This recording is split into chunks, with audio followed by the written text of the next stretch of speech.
Hey guys, Frightener22 here, back with my first movie review in a really long time. I know I mentioned it in the last DVD update that I was going to be getting back into doing more movie reviews, whether they be theatrical or DVD or Blu-ray ones, so this past weekend I managed to get to the theater twice, which is pretty epic for me. So the first movie that I'm going to review for the weekend is going to be Rob Zombie's latest offering, The Lords of Salem.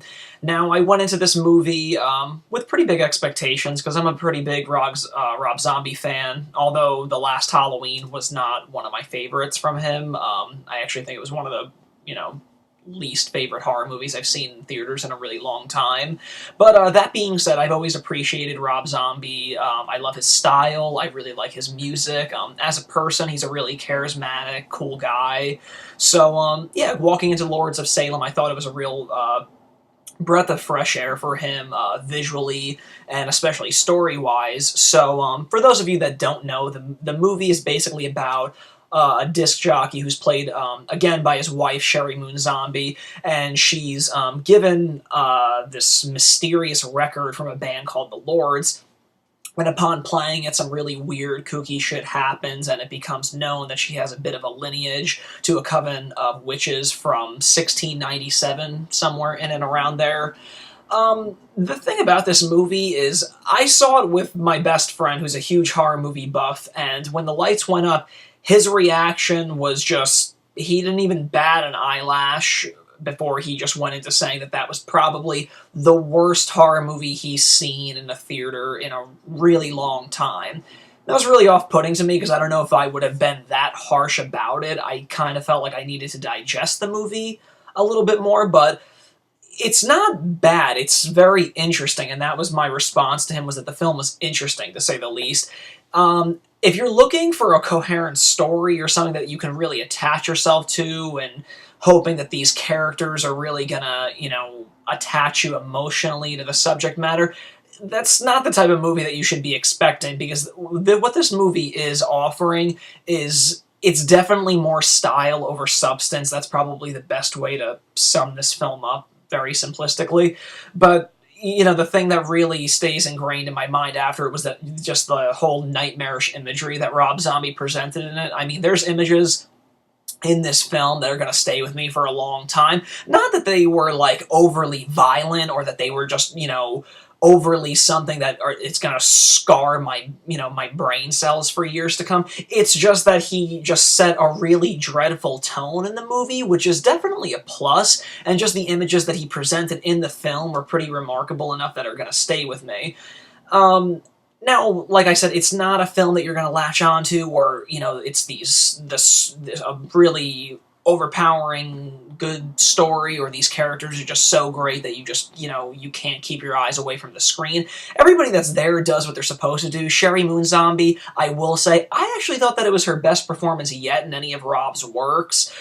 Ken Foree is in it, as well as, a slew of other people like Meg Foster and Dee Wallace and Patricia Quinn, playing the witches from the Coven. And Meg Foster is incredibly creepy in it. She's just, those striking blue eyes that you just kind of come to love in things like They Live and Masters of the Universe. She's really fucking creepy in it. But, again, it's just these really nightmarish, oddball images that Rob Zombie throws at you, where you're just like, what the fuck am I watching? Like, you would kind of feel like you took acid walking into this, because there's just some really trippy shit in this. And that's what I did like about it. It's not a film that's going to go down as being somebody's favorite, I'm sure, but I feel like with time and maybe repeat viewings, there might be just more and more to discover in that. I've been reading certain reviews where people are comparing Rob Zombie's work in this to Kubrick, or even Polanski, which is a bit of a stretch, but I can understand that, because there's definitely certain scenes, that scream out in my mind that are absolutely Kubrick, where, it's just all about, just getting everything perfectly in frame, and there's just this really dramatic and operatic music going on. And coincidentally, those are probably some of my favorite scenes in the entire movie. They were just shot beautifully, they were lit really well, and again, there was just some very nightmarish, crazy things going on. So, as far as setting a tone, Rob definitely succeeded in that sense, but as far as just making this a film that you're just going to fall in love with, with the characters and just the overall horror movie that he's trying to sell. That's what House of a Thousand Corpses, The Devil's Rejects, and even, the Halloween films were to an extent. But this is a much smaller film. It was shot on a $2 million budget. It's only opened in limited screens for right now, but it is going to expand in the future. So it's a shoestring budget, but it definitely looks a lot bigger than it is, but it's way more, it's a lot more personal, I think, compared to any of the other stuff that he's done. But like I said, it's more style over substance. It's certainly not going to win, a ton of people over. I think a lot of people are going to love it, or they're going to just, hate it with a passion, as